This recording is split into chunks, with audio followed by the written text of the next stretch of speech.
ہزاروں سال پہلے کی بات ہے، کسی سلطنت پر ایک بادشاہ حکومت کرتا تھا۔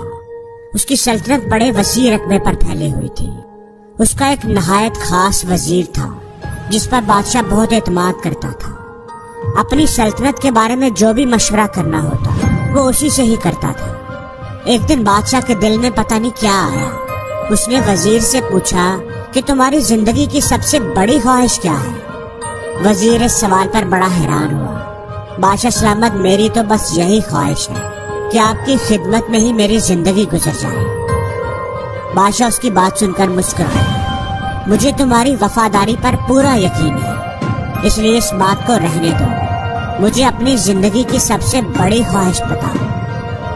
وزیر تھوڑی دیر خاموش رہا اور پھر عاجزی سے بولا، بادشاہ سلامت، آپ ایک بہت بڑی اور شاندار سلطنت کے سلطان ہیں، مجھے آپ پر بڑا رشک آتا ہے اور کبھی کبھی میں سوچتا ہوں کہ اگر میں آپ کی سلطنت کے صرف 10ویں حصے کا ہی مالک ہوتا تو کتنا خوش نصیب ہوتا۔ بادشاہ یہ بات سن کر بے اختیار ہنس پڑا۔ تم 10ویں حصے کی بات کر رہے ہو؟ اگر میں اپنی آدھی سلطنت ہی تمہیں دے دوں تو کیسا رہے گا؟ وزیر یہ بات سن کر گھبرا گیا۔ بادشاہ سلامت، آپ تو ہمارے سلطان ہیں، آپ کے لیے تو ہماری جان بھی قربان، یہ آپ کیسی بات کر رہے ہیں؟ بادشاہ نے کہا کہ میں بالکل سنجیدہ ہوں۔ اگر تم آدھی سلطنت کے مالک بننا چاہتے ہو تو تمہیں ایک آزمائش سے گزرنا پڑے گا۔ بادشاہ نے کاتب کو بلایا اور 2 فرمان جاری کر دیے۔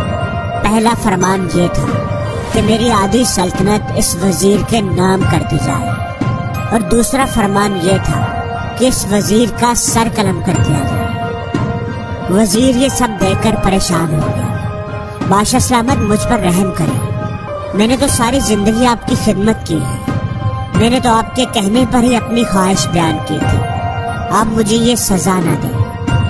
بادشاہ نے کہا کہ میں تمہیں 30 دنوں کی مہلت دے رہا ہوں، ان 30 دنوں میں تم نے 3 سوالوں کے جواب تلاش کرنے ہیں۔ اگر تم کامیاب ہو گئے تو دوسرا فرمان یعنی موت کا فرمان کینسل ہو جائے گا اور تمہیں آدھی سلطنت مل جائے گی، اور اگر تم ناکام ہو گئے تو دوسرے فرمان کے مطابق 30 دن کے بعد تمہارا سر قلم کر دیا جائے گا۔ اب غور سے میری بات سنو۔ پہلا سوال یہ ہے کہ انسان کی زندگی کی سب سے بڑی سچائی کیا ہے؟ دوسرا سوال ہے کہ انسان کی زندگی کا سب سے بڑا دھوکہ کیا ہے؟ اور تیسرا سوال، انسان کی زندگی کی سب سے بڑی کمزوری کیا ہے؟ بادشاہ نے تینوں سوالوں سے تھمائے اور کہا کہ جاؤ، ان سوالوں کے جواب تلاش کر کے 30 دن کے اندر اندر میرے پاس واپس آؤ، تمہارا وقت شروع ہو گیا ہے۔ اب وزیر بیچارہ پریشان، مرتا کیا نہ کرتا، ان سوالوں کے جواب تلاش کرنے کی لگن میں لگ گیا۔ اب وہ تھا تو وزیر، اس نے دارالحکومت کے دانشمندوں، مفکروں اور ذہین لوگوں کو بلایا، اکٹھا کیا اور وہ سوال ان کے سامنے رکھ دیے۔ سب نے اپنی اپنی عقل، سمجھ اور تجربے کے حساب سے ان سوالوں کے جواب دینے کی کوشش کی، لیکن کسی کا جواب وزیر کے دل کو نہ بھایا۔ ہر روز وہ نئے لوگوں کو بلاتا، سوال ان کے سامنے رکھتا، لیکن کئی روز گزرنے کے بعد بھی وہ ایک سوال کا جواب بھی فائنل نہیں کر سکا تھا۔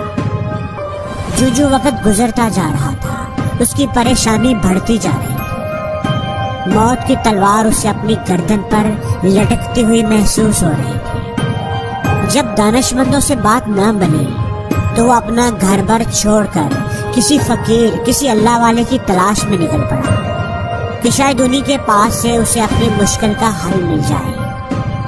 کئی دنوں تک وہ جنگلوں اور پہاڑوں کی خاک چھانتا رہا، وادیوں میں گھومتا رہا، جہاں کہیں بھی اسے کسی بزرگ، کسی نیک آدمی کا پتہ چلتا وہ اس کے پاس پہنچ جاتا، لیکن کوئی بھی اس کی مدد نہ کر سکا۔ دن رات سفر کر کر کے اس کی حالت خراب ہو چکی تھی، اسے اپنی وزارت بھول چکی تھی، اس کے جوتے پھٹ گئے تھے، اس کے پاؤں میں چھالے پڑ گئے تھے، داڑھی بڑھ گئی تھی، بال بے ترتیب ہو گئے تھے۔ اب وہ کہیں سے بھی وزیر نہیں لگتا تھا۔ 1 مہینہ کتنی جلدی گزر گیا اسے پتہ بھی نہیں چلا۔ مہینے کے آخری روز اس نے واپسی کی راہ لی۔ اسے یقین ہو گیا تھا کہ آج اس کی زندگی کا آخری دن ہے۔ محل کے پاس پہنچتے پہنچتے اس کی ہمت جواب دے گئی تھی۔ وہ تھوڑا آرام کرنے کے لیے ایک درخت کی چھاؤں میں جیسے لیٹ سا گیا۔ آخر آپ صحیح جگہ پر پہنچ گئے ہیں، اسے ایک آواز آئی۔ آپ کے تینوں سوالوں کے جواب صرف میرے ہی پاس ہے۔ یہ آواز سن کر وہ بے اختیار اچھل پڑا۔ اس کے جسم میں تو جیسے جان آ گئی تھی۔ اس نے پلٹ کے دیکھا، وہ ایک فقیر تھا جو درخت کی چھاؤں میں بیٹھا ہوا تھا۔ اس کے ہاتھ میں سوکھی روٹی تھی جسے وہ پانی میں ڈبو ڈبو کر کھا رہا تھا۔ اس کے پاس ہی ایک کتا تھا جو برتن میں دودھ پی رہا تھا۔ تمہیں کیسے پتا چلا کہ میں سوالوں کے جواب ڈھونڈ رہا ہوں؟ کون ہو تم؟ وزیر نے پوچھا۔ وہ فقیر مسکرایا۔ اس نے اپنی بوسیدہ سی چادر اٹھائی جس پر وہ بیٹھا ہوا تھا۔ اس چادر کے نیچے ایک انتہائی بیش قیمتی لباس تھا جو صرف بادشاہ کے انتہائی مقرب لوگوں کو ہی ملتا تھا۔ جناب، ایک وقت تھا کہ میں بھی آپ کی طرح بادشاہ کا انتہائی قریبی وزیر تھا، اور مجھ سے بھی وہی غلطی ہو گئی تھی جو غلطی آپ نے کی ہے۔ تو تم بھی سوالوں کے جواب تلاش نہیں کر سکے، لیکن بادشاہ نے تمہیں زندہ کیسے چھوڑ دیا؟ وزیر نے پوچھا۔ نہیں جناب، مجھے ان سوالوں کے صحیح جواب مل گئے تھے، اور بادشاہ نے اپنے وعدے کے مطابق اپنی آدھی سلطنت مجھے دے دی تھی، لیکن میں نے اس سلطنت کے پروانے کو پھاڑ کر بادشاہ کے حوالے کر دیا تھا کہ یہ سلطنت آپ کو ہی مبارک ہو، اور خود اس کٹیا میں آ کر بیٹھ گیا۔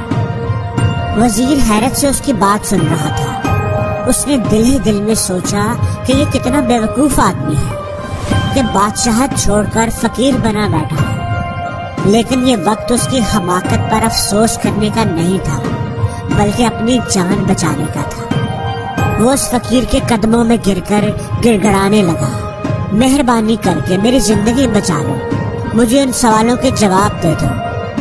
فقیر نے کہا کہ میں تمہاری مدد کرتا ہوں، پہلے 2 سوالوں کے جواب میں تمہیں مفت میں دے دیتا ہوں، لیکن تیسرے جواب کے لیے تمہیں قیمت ادا کرنی پڑے گی۔ میں اپنی جان بچانے کے لیے ہر قیمت ادا کرنے کو تیار ہوں۔ وزیر فوراً بولا۔ فقیر نے کہا کہ پہلے سوال کا جواب سنو۔ زندگی کی سب سے بڑی سچائی موت ہے۔ ہر کسی کو اس کا سامنا کرنا ہی پڑتا ہے، کوئی چاہے کتنا بھی طاقتور، امیر یا اثر و رسوخ والا کیوں نہ ہو، وہ اس سچائی سے نہیں بچ سکتا۔ اور دوسرے سوال کا جواب یہ ہے کہ انسان کی زندگی کا سب سے بڑا دھوکہ زندگی ہے۔ ہم میں سے ہر کوئی ہے زندگی کو دائمی سمجھ کر اس کے دھوکے میں آ جاتا ہے۔ وہ دونوں ہی جواب وزیر کو صحیح لگے تھے۔ فقیر کی باتوں میں سچائی تھی، ان کو جھٹلایا نہیں جا سکتا تھا۔ اچھا، تو تیسرے سوال کے لیے تمہاری کیا شرط ہے؟ وزیر نے آہستہ آواز میں پوچھا۔ فقیر نے مسکراتے ہوئے کتے کے سامنے سے دودھ کا برتن اٹھایا اور وزیر کے سامنے رکھ دیا۔ تیسرے سوال کا جواب حاصل کرنے کے لیے تمہیں کتے کا بچا ہوا یہ دودھ پینا پڑے گا۔ وزیر کے ماتھے پر پسینہ آ گیا۔ اسے اس بات کی توقع نہیں تھی۔ کتے کا بچا ہوا دودھ بھلا کوئی کیسے پی سکتا ہے؟ اس نے نفرت سے دودھ کی طرف دیکھا اور پیچھے ہٹ گیا۔ فقیر اس کی حالت دیکھ کر مسکرانے لگا۔ تمہارے پاس اب 2 ہی راستے ہیں، وہ سامنے محل کا دروازہ، تمہاری موت کا دروازہ ہے۔ جاؤ اور شاہی جلاد تمہارا سر تن سے جدا کر دے گا، لیکن اگر تم ابھی جینا چاہتے ہو اور آدھی سلطنت کے مالک بھی بننا چاہتے ہو تو پھر تمہیں یہ دودھ پینا ہی پڑے گا۔ فیصلہ اب تمہارے ہاتھ میں ہے۔ وزیر سوچ میں پڑ گیا۔ ایک طرف اس کی جان اور آدھی سلطنت تھی، اور دوسری طرف عزت نفس کی قربانی تھی۔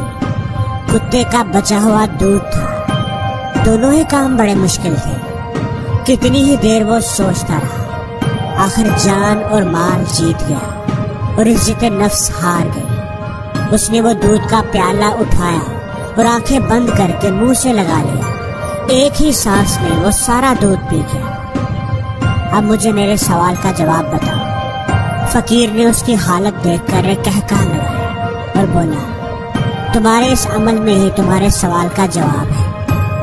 انسان کی سب سے بڑی کمزوری اس کی غرض ہے۔ اپنی غرض، اپنے مطلب کے لیے وہ کچھ بھی کر سکتا ہے، کتے کا بچا ہوا دودھ بھی پی سکتا ہے۔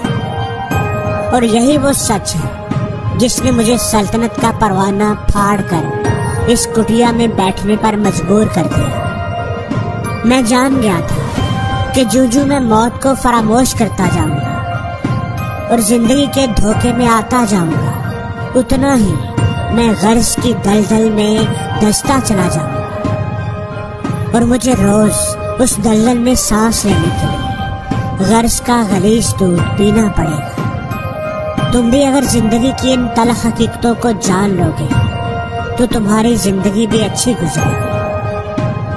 وزیر شرمندگی کی حالت میں فقیر کی کٹیا سے باہر نکلا اور بادشاہ کے محل کی طرف چل پڑا۔